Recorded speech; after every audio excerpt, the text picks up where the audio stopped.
Là, c'est bien, ouais.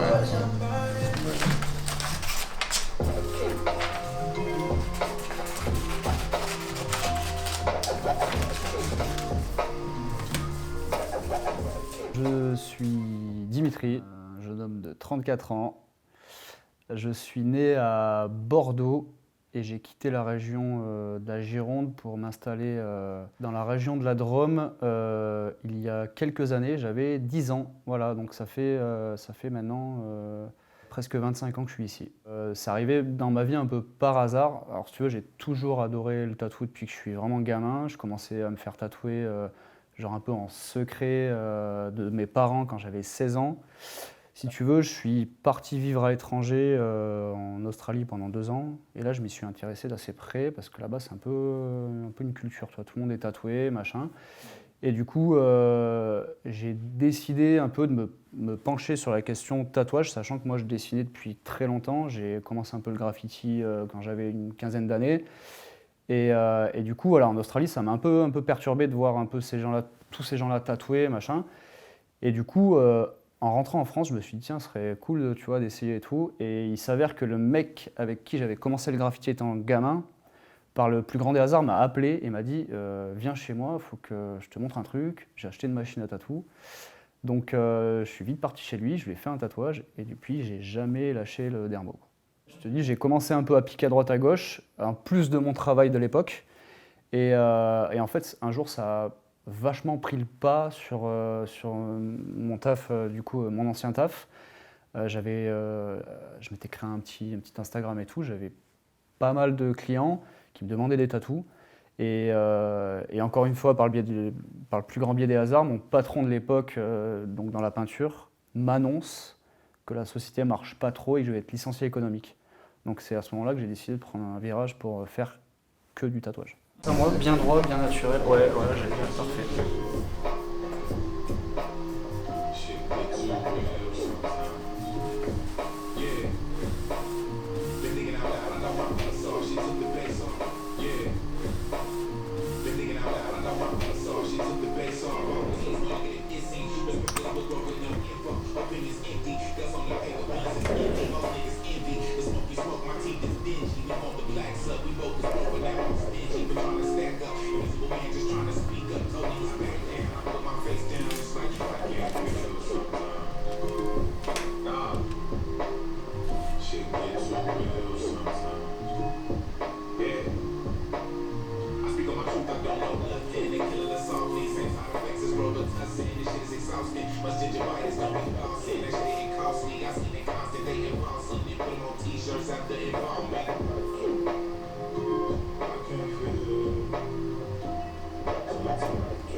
N'hésite pas à me dire. Ouais. Bah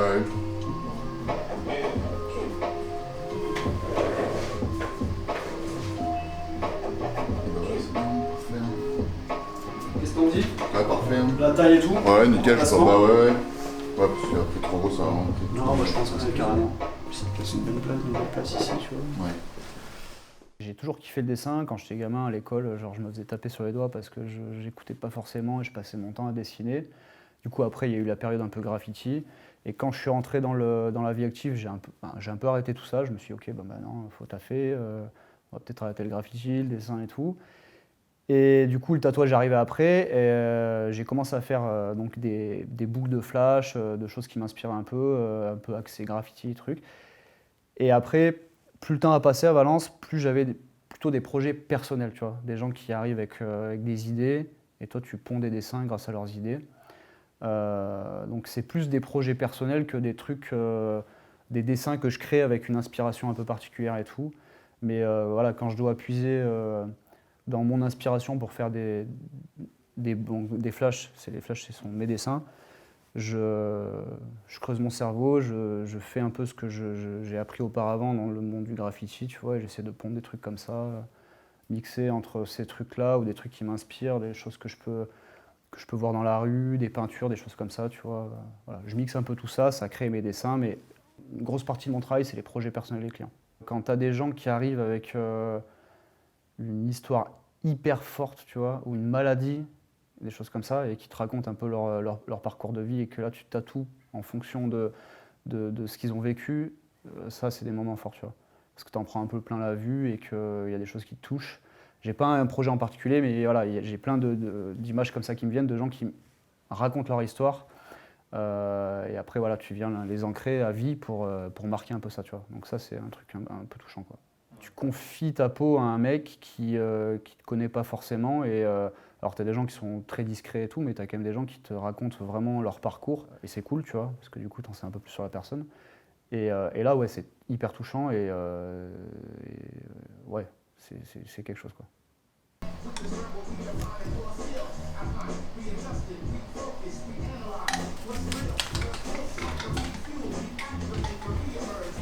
Là-bas. Et quand tu seras allongé, t'essaieras de te rouler un petit peu sur ce côté. Ok.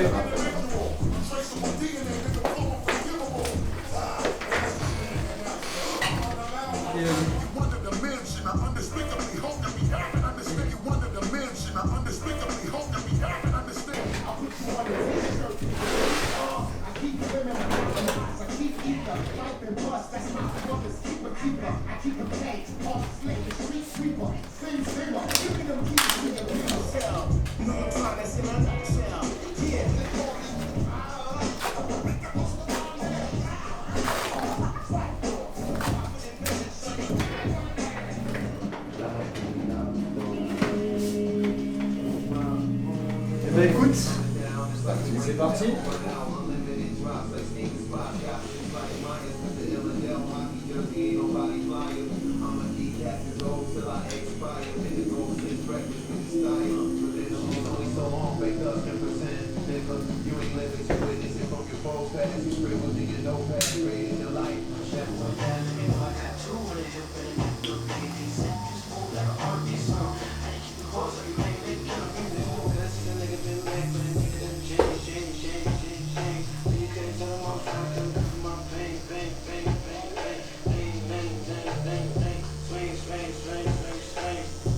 Tu veux, quand j'ai commencé le tatouage, j'étais assez toqué sur le fait de me dire « Ok, je veux pas être tatoueur et avoir un salon de tatou tant que ma ligne elle est pas parfaite ».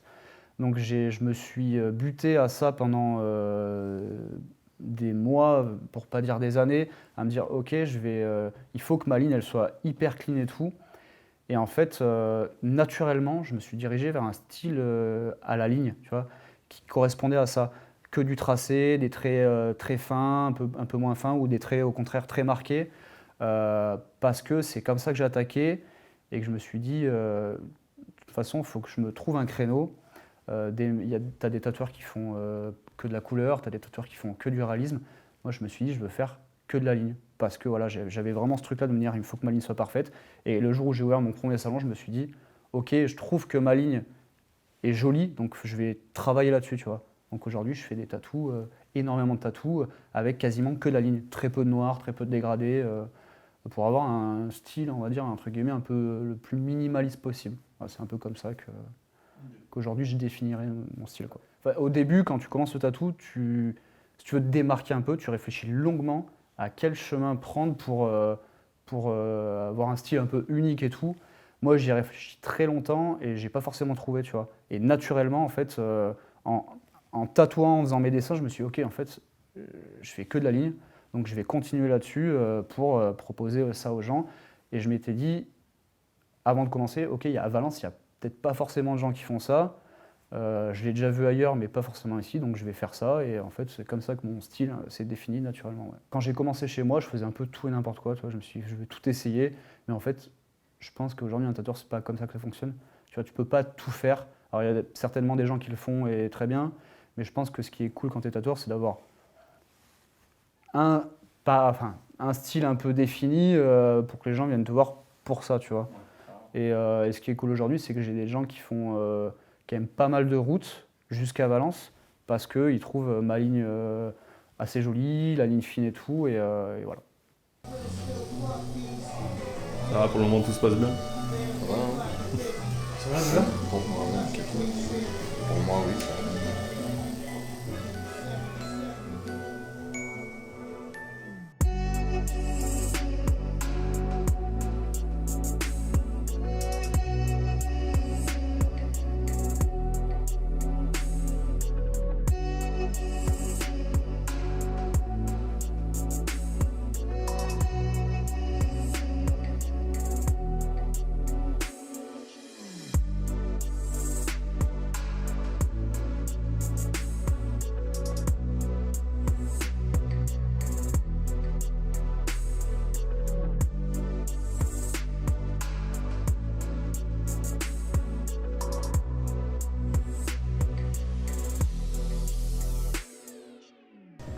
Et ben voilà. Yes. Déchire. Ouais, c'est bien. Cool. Comment ça a été la douleur?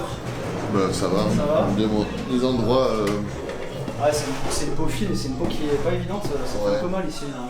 Plus vers les selles, là, je pense que je suis remonté. J'ai l'impression, après, c'est pas facile de savoir vraiment Ouais, c'est clair. monter. Mais ça va en vrai. Fucking acrobatic artistry, bitch, pardon me. You can feel this like some mates inside your artery. Give love to the Faut place, hein. departed, always know there'll be a part of me. On expensive Merci, drugs, I hein. still short me. Mind is Sans spit photo. the cursive Vas-y. on that head, right to the base target. See, better maintain.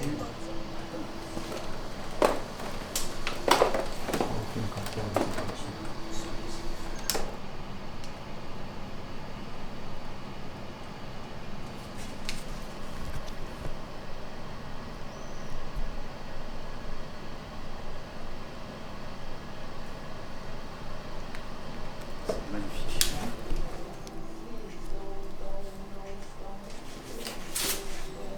Huile de coco pour. Ouais, du coup, le pansement que je te fais, tu le gardes 1 heure ou 2, grosso Ouais. modo. Après, tu l'enlèves, tu vas faire un bon premier nettoyage du tatou, Ouais. avec des mains bien propres et un savon doux. Ensuite, derrière, jusqu'à ce soir, tu fais rien, tu laisses le tatou bien tranquille. Ce soir, début de soirée, tu peux refaire un bon nettoyage du tatou, Ouais. et basta pour aujourd'hui. Ok. Et à partir de demain, donc, ce que tu fais pour 1 semaine, tu fais genre, tu te lèves le matin, tu nettoies bien ton tatou, tu mets une fine couche d'huile de coco, Ouais. tu fais ta journée, et quand tu rentres le soir, même opération. Ok. Tu nettoies bien, tu remets une fine couche d'huile de coco. Donc sans jamais rien par-dessus quoi. Voilà. Une fois que j'enlève ça, Exactement. Tu t'évites de te baigner, de te foutre en plein cagnard. Ouais. Voilà. Au bout de 3 semaines, c'est bon. Et enfin, comme d'hab, à peu près, genre dans 1 mois et demi, si tu vois qu'il y a des petites retouches, Ouais, je tu me fais un te. petit mail, une petite photo, et Ça marche. à l'époque, c'était particulier, hein. Il n'y avait pas du tout les réseaux sociaux. C'était l'enfer, parce qu'en fait, tu arrivais chez un tatoueur, tu savais pas ce qu'il faisait, tu savais pas si son travail était bon ou mauvais. Et du coup, moi, je suis arrivé avec un pote chez un tatoueur, et donc mon pote dit « Ouais, machin, je veux ça », le mec lui fait son tatou. Et moi, je n'étais pas censé me faire tatouer, j'étais en salle d'attente, j'avais 16 ans. Et le tatoueur, à la fin, me dit « Ouais, tu veux quoi? Tu veux un tatouage, toi aussi ?» Je dis « Ouais, allez ». Et du coup, il me dit « Bah, tu prends un bouquin et tu choisis ce que tu veux ». Et moi, j'avais choisi un dragon grand comme ça, affreux, qui m'a fait sur l'épaule, qui est recouvert depuis. Mais du coup, ouais, c'est bizarre, t'as 16 ans, tu sors chez un tatoueur, t'as un truc sur l'épaule. Et ma mère l'a su, c'était l'hécatombe, quoi. Voilà. Mais bon, c'était peut-être un signe, tu vois. Voilà, je suis devenu tatoueur. Ouais, Ouais. c'est bien, ouais, t'en as gardé pas Ouais. une bonne expérience, mais. Ouais, non, mais si, c'était une bonne expérience, Ouais. parce que quand t'as 16 ans et qu'on te fait un tatou, tu te sens comme un fou, quoi. Tu te dis, Ouais. ouais, j'ai un tatouage et tout, c'est incroyable. Mais ouais, après ce qui est cool, c'est que le milieu a vachement évolué et que d'un coup, il y a eu les réseaux sociaux. Et là, il y a genre des vrais artistes qui sont nés, tu vois. Parce qu'à l'époque, tu avais beaucoup de tatoueurs de rue, on va dire, tu vois. Les mecs, ils avaient tous les mêmes salons, tu avais des bouquins, tu choisissais dans un bouquin. Et du coup, avec l'arrivée d'Instagram, tu as des mecs qui ont développé des styles de fous, presque comme des artistes peintres, tu vois. Et je trouve que c'est là que sont nés genre, des tatoueurs avec des styles hyper affirmés. Il y a quelques années, alors j'aurais tendance à dire entre 50 et 100 ans, c'était un peu plus destiné tu sais, aux mauvais garçons, tu vois. Genre un peu, je vais pas dire voyous, mais voilà, souvent les mecs ou les nanas qui étaient tatoués, voilà, ils s'étaient assimilés un peu à ça, aux mauvais garçons, aux prisonniers et tout. Et je pense qu'en France, on est un pays où il y a tu sais, une très forte histoire et tout. Et fatalement, quand tu arrives dans des pays, comme je t'ai dit tout à l'heure, anglophones, où moi j'ai vécu en Australie, aux États-Unis, en Angleterre, c'est complètement différent. Parce que voilà, tout le monde est différent et tout le monde est accepté comme ils sont. En France, c'est un peu différent. Voilà, il y a une forte culture, une forte histoire. Et je pense que ça a été compliqué à avaler pour les Français, que les gens pouvaient avoir envie de se tatouer, voilà, dû à cette image-là de mauvais garçon. Mais là, petit à petit, tu vois, depuis quand même pas mal d'années maintenant, c'est rentré un peu dans les mœurs. Et ouais, maintenant, tu as de plus en plus de gens tatoués. Enfin, je ne sais pas exactement les chiffres exacts, mais je crois que tu as peut-être 3 Français sur 5 qui sont tatoués. Maintenant, tu as des avocats, des juges, des flics. Enfin voilà, je pense que ça y est, on est arrivé dans une ère où c'est cool. Mais ouais, ça a été longtemps compliqué. Ouais. Bah, si tu veux, moi, j'ai toujours adoré le tatou, mais le seul truc qui me rebutait un peu, c'était le côté un peu hyper sombre, dark, tu vois. Genre le truc du mec qui arrive genre en bécane, hyper tatoué, hyper costaud, une énorme barbe, un shop où tu vas vite en backroom, dans des pièces où il y a des têtes de mort, du métal, c'est pas du tout mon mood. Enfin, moi, comme je t'ai dit, j'ai grandi plutôt je m'entends quand je dis ça, mais dans ce milieu un peu hip-hop, voilà, j'étais bercé par ça. Et quand je me suis lancé dans le tatou et que j'ai décidé d'ouvrir mon premier shop, je me suis dit, ok, tout sauf ça. Tu vois, je veux que les gens ils arrivent et qu'ils se disent, ouais, le shop est grave cool, je me sens trop à l'aise. Et je m'étais dit, je vais faire un truc déjà à mon image. Et je vais essayer de faire un truc un peu qui ressemble ok, j'arrive dans un appart un peu, tu vois. Il y a une belle déco, machin. Et j'ai essayé de faire ça pour que vraiment la nana ou le mec qui passe le pas de la porte se dise, ok, ici c'est cool et je me sens bien. Alors quand j'ai créé le shop, il me fallait forcément un logo et un nom. Donc ça a été très compliqué.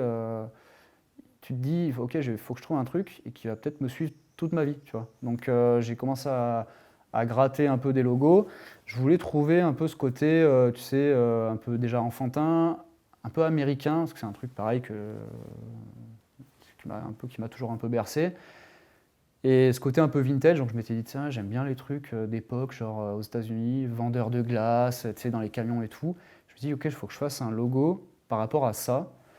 Et du coup, moi, je suis père d'un garçon, et je m'étais dit, ok, je vais essayer de mixer tout ça. Et du coup, c'est la tête de mon fils, avec cette version un peu old school américaine. Voilà. Donc le logo a été créé comme ça. Et une fois que j'avais créé le logo, il a fallu trouver un nom. Donc pareil, j'ai cherché longtemps. Et du coup, j'avais commencé à créer le nom Yellow Boy, mais yellow comme la couleur jaune en anglais, parce que mon fils est tout blond, que le logo est jaune, tu vois. Je m'étais dit, ok, il y a un truc à faire avec ça.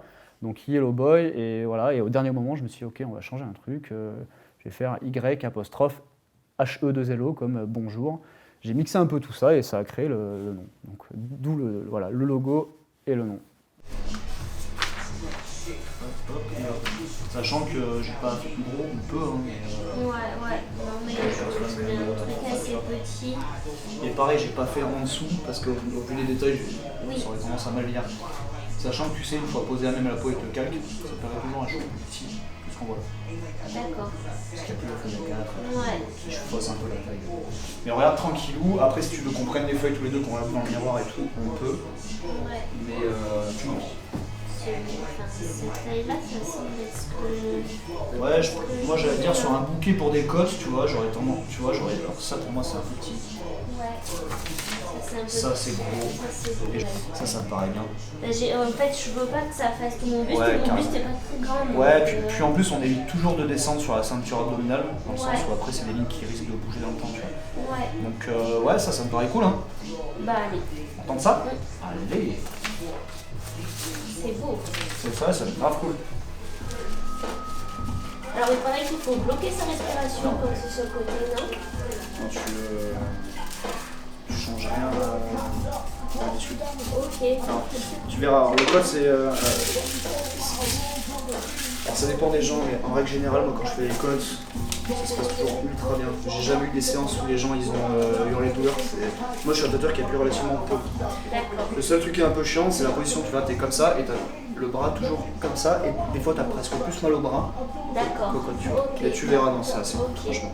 Et tu respires normalement. Après, fatalement, quand je vais commencer à tracer, tu vas peut-être te retenir de respirer naturellement, mais tu coupes pas ta respiration. Ouais. Ok. Allez, ça c'est prêt. Donc, ce qu'on va faire, nous deux, on va s'éclipser. Ouais. Et tu vas te faire un soutien-gorge de sopalin. Avec le sparadrap, je vais tout préparer. Okay.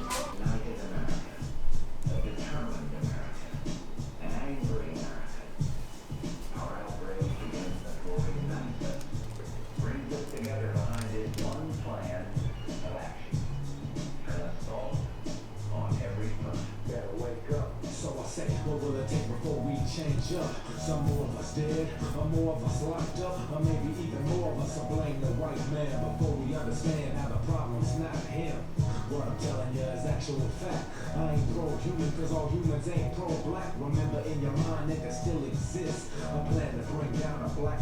Crac. Allez, tu vas aller voir ce que t'en penses dans le miroir, tu vas me dire. Ah bon, ça c'est parfait, hein, je pense. Ouais. C'est bon, ça te plaît? Essaye de te mettre bien naturel pour jouer un truc. Ah, ça me paraît bien, tu vois. J'essaie de suivre un peu la courbe de ton corps. Ouais. Ça me paraît bien, la taille, là, je la trouve cool aussi. Ouais. Oui, la taille c'est impeccable. C'est bien, ouais. Ouais. Nickel. Ouais, parfait. Et là, donc t'es pas obligé de le faire de suite, mais quand je commencerai le tatou, en fait, il faut que le bras parte toujours le plus loin possible derrière la tête. C'est ce qui va permettre Donc de tendre la ma tête. peau soit le plus tendue Exactement. possible. Mais si t'es pas obligé de le faire de suite, hein. D'accord. Le temps que je prépare les aiguilles et tout.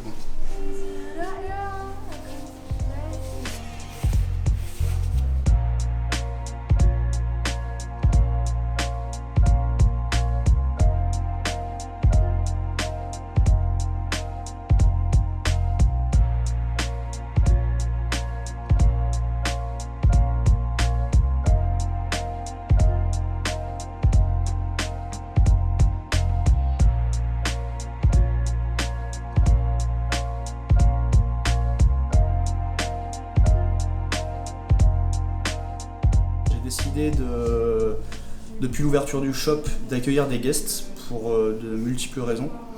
Déjà parce que c'est toujours hyper cool de découvrir humainement déjà une autre personne et surtout artistiquement, tu vois. Souvent je fais venir des guests à peu près une fois par mois, le temps d'une journée ou deux. Du coup je peux faire découvrir leur univers à la ville de Valence et c'est toujours hyper intéressant de voir quelqu'un d'autre travailler avec des techniques différentes, un art différent, des inspirations différentes. Et ça, c'est toujours super intéressant. Déjà pour moi, parce que je vois d'autres choses, et aussi pour les Valentinois ou les gens des alentours, parce que voilà, on leur fait découvrir des tatoueurs d'horizons différents. Souvent, les guests que je fais venir ne sont pas du coin. Ils viennent des quatre coins de la France. Et c'est voilà, c'est vraiment intéressant de faire découvrir un autre art et une autre façon de tatouer. Alors le guest qui est au salon aujourd'hui s'appelle le Narval. C'est un tatoueur de Toulouse qui tatoue au NPOC. Donc en fait le NPOC c'est une technique complètement différente. Il n'y a pas du tout de machine à tatouer. Et il tatoue à la simple aiguille. Avec sa main et une aiguille et il vient faire du point par point pour former le motif en fait. Donc c'est des techniques hyper intéressantes, beaucoup plus longues mais hyper intéressantes. Okay. Qui rappellent un peu ce côté tatouage un peu à l'ancienne.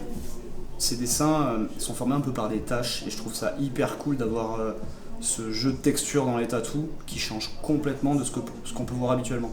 Tu vois, moi je travaille beaucoup la ligne et tout, c'est complètement différent. Et là le fait que tu as un motif un peu formé par des jeux de texture, c'est vraiment chouette. Ça va? Ça va. Ça vibrait dans ma côte. Ça vibrait? C'est trop bizarre. C'est bien, t'as pris le choc. Ça te plaît? Ouais. La taille, c'est nickel. Ouais, c'est très bien.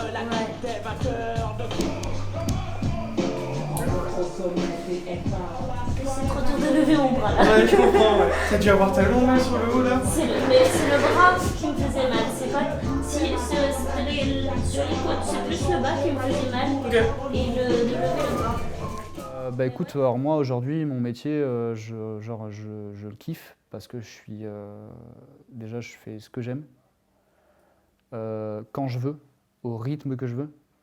Je me sens en fait hyper libre, tu vois. Je me sens vraiment libre dans le sens où il n'y a pas quelqu'un au-dessus de moi qui me dit fais ci, fais ça de telle manière.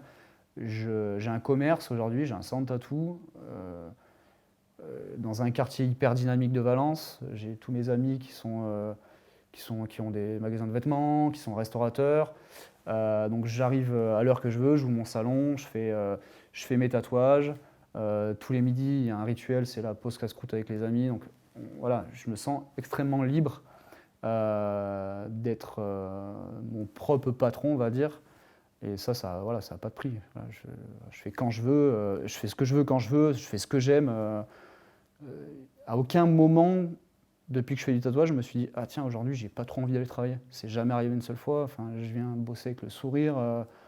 Donc ouais, non, voilà, ça c'est vraiment ce qui a pu m'arriver de mieux dans ma vie et je changerais pour rien au monde de métier. En tout cas, j'espère que je pourrai continuer jusqu'à ce que je sois vieux. On verra si mes mains me le permettent.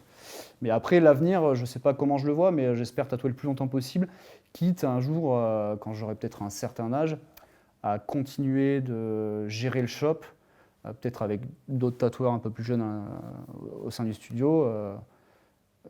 Voilà, c'est peut-être l'avenir le plus plausible que je souhaite en tout cas. Voilà.